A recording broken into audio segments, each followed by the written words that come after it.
Have you ever wondered where you really stand with God? Are you overcome with feelings of guilt because of things you've done wrong? Are you tired of religion that focuses on rules that you can't keep? Have we got good news for you? It's time to listen in on some casual conversation with Mike Kapler and Joel Brueseke and discover what true freedom is all about. This is Growing in Grace. All right, let's party again here. Mike Kapler, my name. I am the Cap with the Breeze Man, Joel Brueseke, and the Growing in Grace podcast is on the air, online, on your device. I don't know. It's out there. Joel, we're out there. How you doing? Hey, yeah, we're out there. If you're looking for a grace party, indeed, we're the place to come to. Yeah, you can find growingingrace.org, of course, on any device that you have. And you can find the podcast. It's on iTunes, or I guess nowadays, and for quite some time, I guess they've been calling it Apple Podcasts. I've been calling it iTunes, but I realized it's actually Apple Podcasts and Google Play Music. You can find us there, and really get any app that you can look at, listen to podcasts on, and just search for Growing in Grace, and you will find ours that way. So that's the way to get a hold.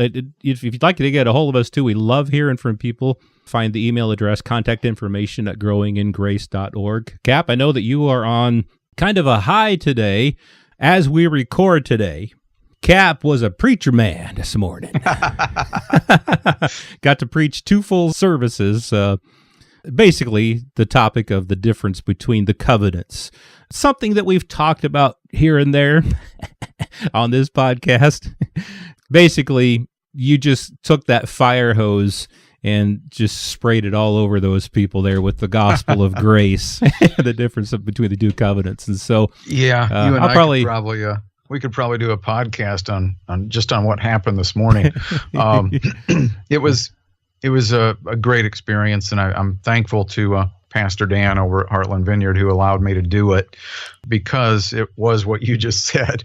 It was a fire hose. It was for baseball fans, it was a 95-mile-per-hour fastball. It was the whole newspaper, and I was trying to cram it into about a half hour.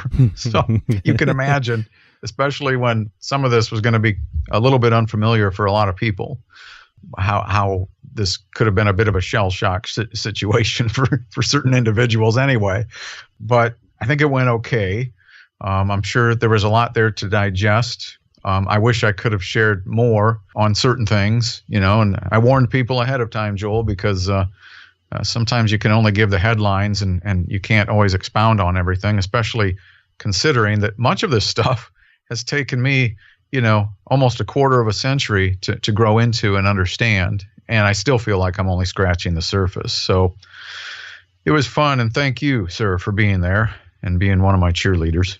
Yep. I left the pom-poms at home, but I was happy to be there cheering you on. You looked great in that dress. Yeah, well, I do what I can to help you. Which wasn't much, actually. I'm going to be honest. No, he didn't really wear a dress, just for those who took us seriously. Yeah, you might be a first-time listener. There's what in the world am I tuning into here? We better clarify when we're joking around.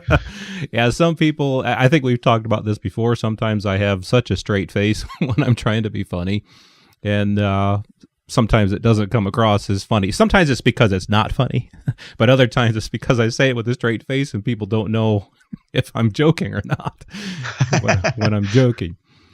But well, we love to laugh, and yeah, I'm the same way. Sometimes people can't tell when I'm being serious or not, because I do have a serious side. It's actually my left side, but that's another story. Well, our good friend Ralph Harris, when I interviewed him several years ago on the Growing in Grace Together podcast, which is kind of a supplement that I haven't done for quite some time on this podcast. But anyway, he talked about how he could be shallow as a puddle and deep as a well, all within the space of about 10 seconds. And that's true about him and about you and me too. Yeah, well, that's for sure. I mean, yeah. And by the way, just to give Ralph a plug, I just read his book recently, Life According to Perfect. Oh, I haven't read that yet. Yeah, we talk about my book, Joel, Clash of the Covenants. Some people might view it as more of a theological book, but it's a very simple book because I'm not a theologian. Ralph's book, it's a different twist. It's a story. All right, it's a story, and it's very short and it's very simple. Almost so simple it almost went over my head. But then I figured out, hey, I get what he's saying. Huh.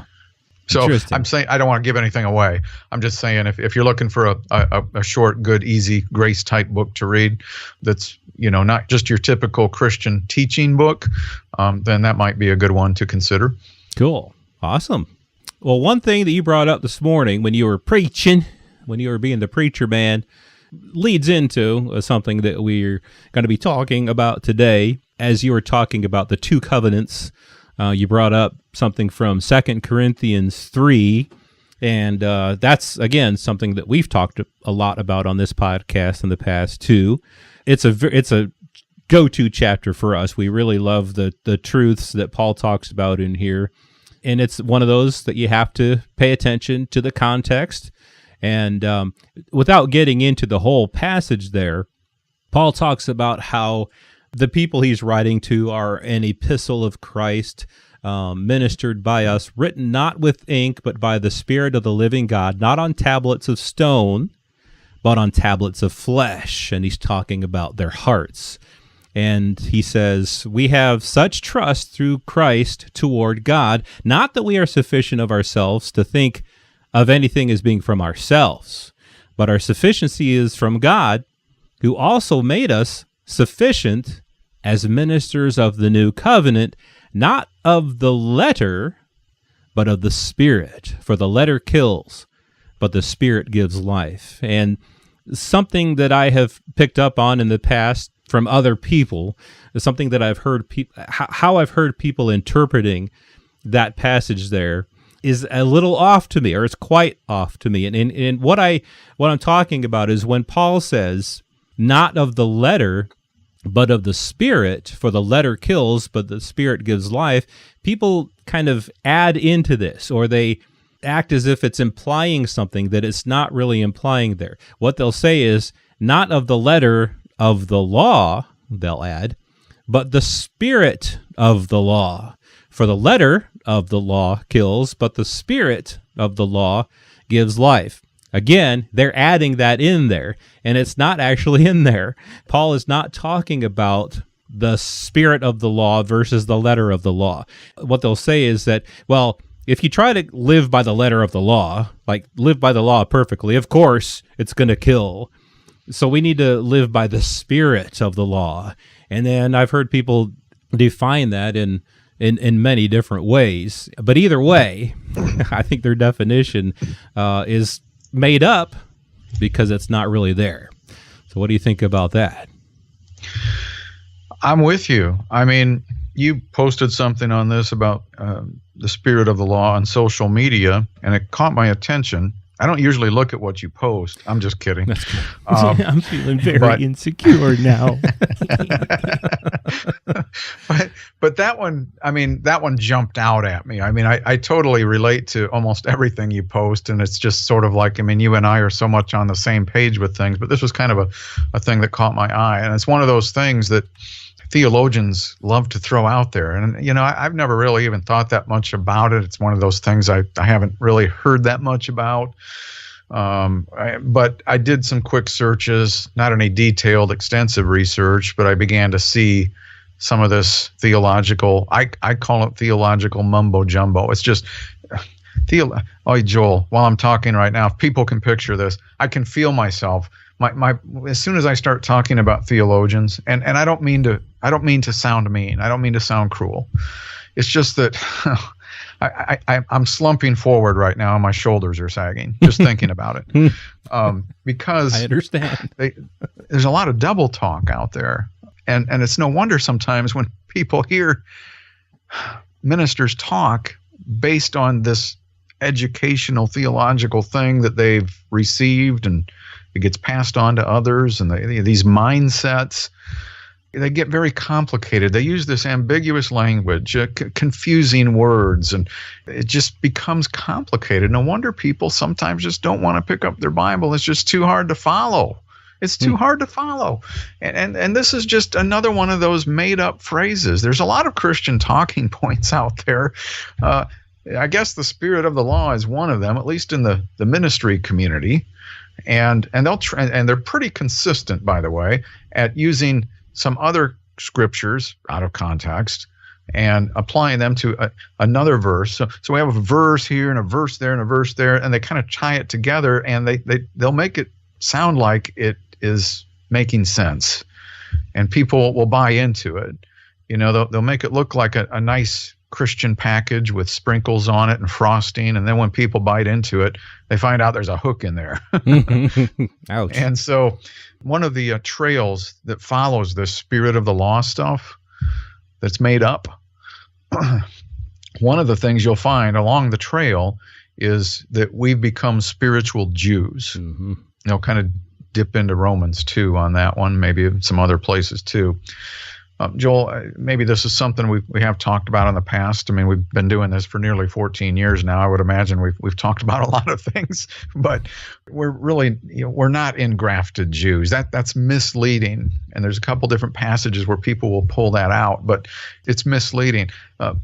Paul wrote that there really is no longer Jew or Gentile in Christ. These two groups of people, Jews and Gentiles, were once separated by a dividing wall. You know what that was? It was the law of commandments with ordinances that came from that law from the first covenant. Jesus tore the barrier or the wall down, and the two became one. They became like one man, but we're one in Christ, you see. When the two came together, there is no longer Jew or Gentile. What was dividing the two was taken away and nailed to the cross.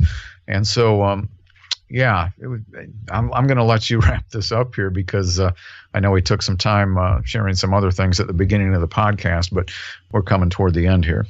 Yeah, I think that's exactly true what you're bringing up, that out of this letter of the law versus spirit of the law thing, other verses come along with that, like you say, from these theologians and ministers and people who like to teach this stuff, that we're spiritual Jews. But like you say, in Christ there was one new man, and we were both Jew and Gentile were put into that one new man as a new thing.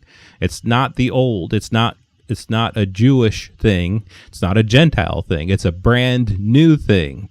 And under this new thing, we don't keep the law. We don't break the law either. Something, again, you said this morning in church was that dead people don't keep laws, and they don't break laws. And in Christ, we died, and then we were made alive into this and brought together into this new man. There's more that we can say about all of this because I looked in several different versions of the Bible. I did a search for there. There's no such phrase in the Bible as spirit of the law. And so we can maybe talk some more about that, and maybe this other stuff that you brought up too. We'll see where we go next week, right here on Growing in Grace. This has been Growing in Grace with Mike Kapler and Joel Brueseke, heard online through various internet sources around the world each week. To access hundreds of past programs, visit graceroots.org. Share it with a friend and listen again next week for more Growing in Grace.